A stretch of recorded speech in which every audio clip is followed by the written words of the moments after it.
Hey guys, today Callie is helping me remove the speed reduction collar that's in the primary clutch on this Kfx90. She's helped me take this cover off right now, and she's putting the bolts in this cardboard just the way she took them off. So when she wants to put it back together, it's nice and easy. Keeps everything nice and organized. Most of the bolts are all the same anyways, but either way, we're removing the clutch cover now, and you can see the primary and secondary and the belt. Highly recommend having some type of impact. This is normal threads, lefty loosey, righty tighty.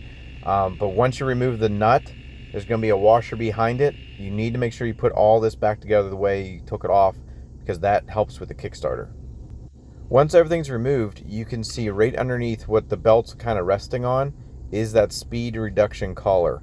All you need to do is get a little bit of play on that belt, and you can pull the collar right off.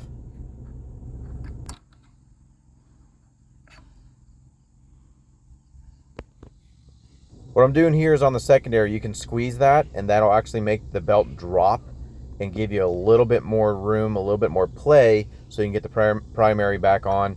And again, you got to push it back. You got to make sure that thing's seated as far back as it'll go before you put the Kickstarter washer and the nut back on.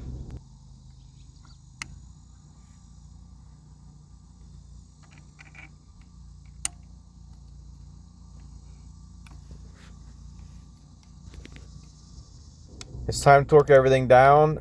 You'll see the torque spec is 43 foot-pounds.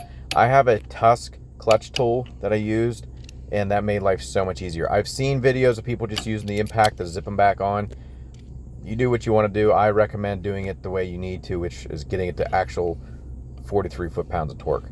Okay. But once that's done, you just put the clutch cover back on, and before you tighten everything real tight, make sure that Kickstarter works and nothing's binding up. We got it all back together, and Callie is slowly getting used to it. She's taking it easy, getting used to the different speed that the quad has now. We adjusted the throttle a little bit too. She's doing very well. Now, this is a big change on these quads, so you need to wait to make sure your child is ready for this. Don't just automatically pull it out, because it is a big difference from having speed collar versus taking it out. If you guys have any questions or comments, don't be afraid to ask. God bless.